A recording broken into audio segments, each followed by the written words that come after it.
Ya, Pemprov DKI Jakarta mengizinkan live music di restoran dan hotel pada masa pelaksanaan PPKM skala mikro. Di satu sisi, hal itu tentu memberikan angin segar bagi para pelaku usaha di industri kreatif.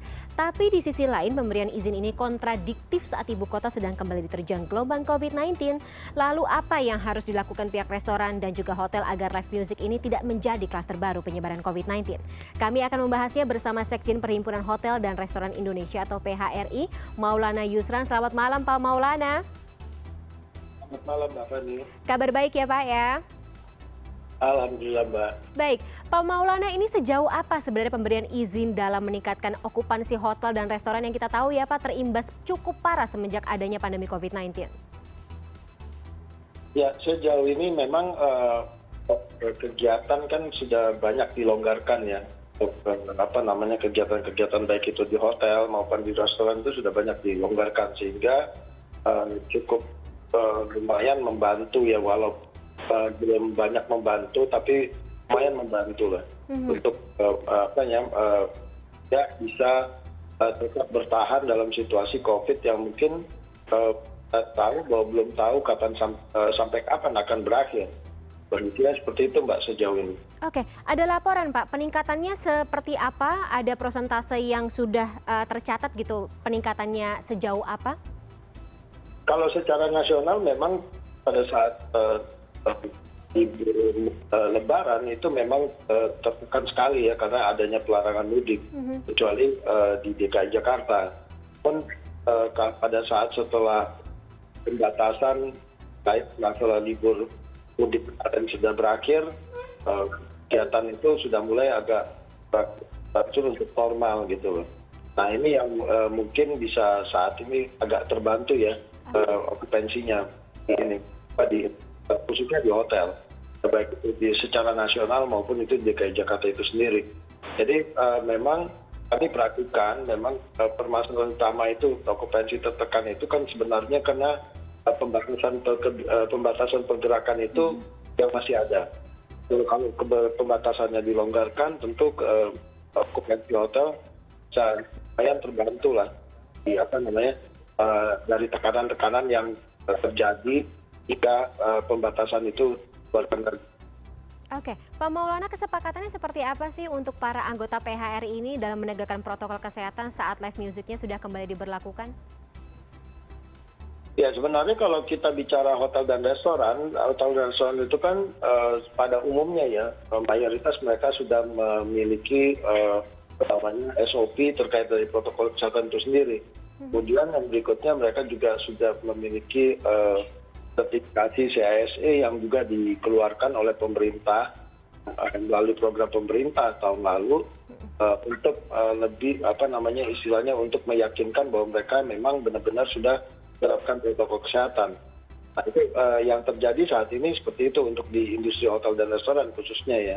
Nah, namun kita nggak tahu yang kan banyak juga yang belum memiliki standar CISE juga masih ada di industri. Jadi tidak sebelum semua kita tahu ada keterbatasan juga dalam memberikan standarisasi untuk CISE itu sendiri pada tahun lalu 2020. Oke, berarti sudah ada peraturannya dan apakah juga misalnya ada sanksi yang ditetapkan dari PHRI jika ada hotel atau restoran yang tidak mematuhi protokol kesehatan atau kesepakatan ini, Pak? Sebenarnya kalau ditanyakan apakah ada sanksi organisasi tentu tidak ya.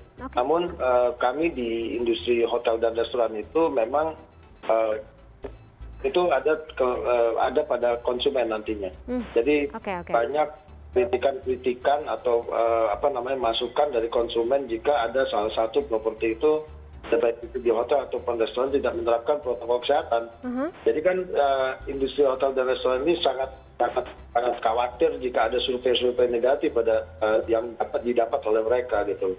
Zaman sekarang dengan zaman digital itu memang pendapat konsumen atau konsumen review itu menjadi hal penting bagi hotel dan restoran untuk mendapatkan marketnya. Nah di situasi pandemik yang kita tahu bahwa demand itu sangat sulit didapat karena supply yang menjadi sangat besar karena adanya pembatasan atau pergerakan tersebut, hal ini menjadi sangat sensitif.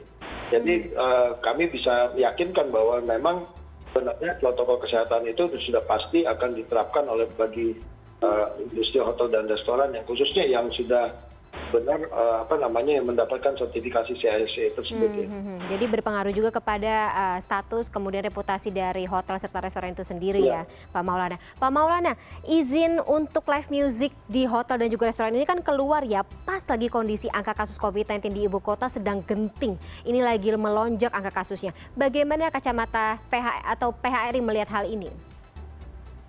Memang tentu kami terima kasih atas kebijakan yang diberikan oleh Pak Gubernur DKI Jakarta atas pelonggaran tersebut, khususnya untuk masalah live music. Tentu dengan pesan-pesan yang tetap menerapkan protokol kesehatan yang cukup ketat ya pada saat itu. Kenapa?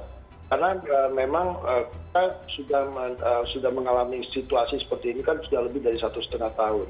Jadi setiap fasilitas yang kami miliki baik itu di hotel dan restoran itu tentu sudah cukup banyak tekanannya di dalam, itu tidak hanya terhadap operasional dari perusahaan saja, namun juga terhadap tenaga kerjanya. Nah ini yang jadi situasi yang dilematis bagi kami saat ini.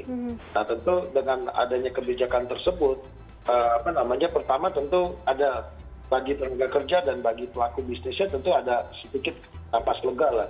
Pun di situasi pandemik yang sekarang sudah meningkat tentu kita harus bicaranya juga dengan penerapan protokol kesehatan yang cukup ketat pada saat live music tersebut berlangsung. Ya. Oke, berarti ada jaminan tidak akan ada klaster ya saat live music ini diberlakukan di hotel dan juga restoran, jaminannya seperti itu ya Pak ya. Pak Maulana, tapi Gubernur DKI Jakarta juga kemarin mengingatkan ini ada kemungkinan menarik rem darurat jika angka kasus COVID-19 tidak menunjukkan tanda perlambatan. Bagaimana sikap PHRI dalam memandang hal ini dan mungkin ada antisipasi gitu ke depannya Pak? Ya bagi kami tentu situasi saat ini bukan situasi yang istilahnya situasi yang mudah bagi kami jika ada lagi rem darurat atau pengetatan yang lebih berat lagi dari ini. Itu bukan situasi yang kami harapkan dan juga tidak kami inginkan saat ini karena tekanan dari operation kami itu juga cukup berat dan untuk melakukan mendapatkan daya tahan untuk tetap beroperasional. Situasi yang belum ada kepastian ini juga bukan hal yang mudah. Itu kami berharap harus fair juga ya. Yang selalu kami bicara dari dulu adalah sadar pemerintah juga harus fair dengan sharing the pain-nya. Jadi jangan kami saja yang dibatasi, tapi tentu dari pembatasan tersebut juga harus ada kompensasinya. Baik itu terhadap pajak daerahnya dan seterusnya. Sementara kita sudah alami dari tahun lalu bahwa bagaimanapun apapun yang dikeluarkan pembatasan yang dikeluarkan oleh pemerintah daerah, namun pemerintah daerah tidak pernah peduli terhadap kompensasi pajaknya, kan tetap dipungut. Sementara bisnis ini sekarang mengalami kesulitan itu karena adanya kebijakan yang dikeluarkan oleh pemerintah tersebut. Itu kondisi yang sebenarnya yang kami harapkan. Jadi harus ada dari dulu kami sampaikan sharing the pain ini mana gitu.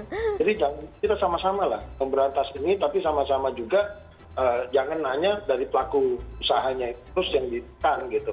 Tapi harus ada juga kebijakan yang meringankan mereka terhadap biaya operation. Tentu kalau pemerintah terhadap kontribusi terhadap pajak-pajak daerah atau pajak yang mereka keluarkan itu juga harus diringankan.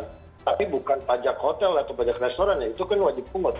Jadi ada pajak-pajak yang bersifatnya tetap, yaitu pajak reklame, pajak PBB yang nilainya cukup besar-besar saat ini gitu. Oke, mungkin bisa menjadi pertimbangan ya Pak ya. Mungkin harapan terakhir Pak dari PHRI sendiri untuk para wisatawan, kemudian juga warga mungkin yang masih ingin berniat untuk staycation dan juga menggunakan yang ada di dalam hotel dan juga restoran yang ada di Jakarta dan wilayah Indonesia khususnya ini Pak. Dan juga pemerintah dalam sama-sama kita menekan angka kasus COVID-19 tapi juga masih bisa menggenjot roda perekonomian khususnya dalam hotel dan juga restoran, sektor hotel dan juga restoran ini Pak. Ya tentu kita harus bersama-sama ya menekan angka COVID ini baik pemerintah, masyarakat dan juga termasuk pelaku usaha. Tentu kami berharap masyarakat juga agar kita tetap bisa beraktivitas kembali. Kami berharap protokol kesehatan itu menjadi hal yang penting. Jadi ini juga jangan sampai nih masalah vaksin ini menjadi bahkan terhadap penerapan protokol kesehatan itu yang kami harapkan ke depannya dan juga kami harapkan kepada masyarakat. Dan kami tetap akan berupaya untuk sangat ketat terhadap penerapan protokol kesehatan tersebut agar COVID ini tidak terjadi atau menjadi satu klaster di tempat khususnya di bisnis hotel dan restoran. Baik, harapannya seperti itu ya. Terima kasih Pak Maulana Yusran atas waktunya bersama kami di CNN Indonesia Connected pada malam hari ini. Sehat selalu Pak, selamat malam. Selamat malam Mbak Fani.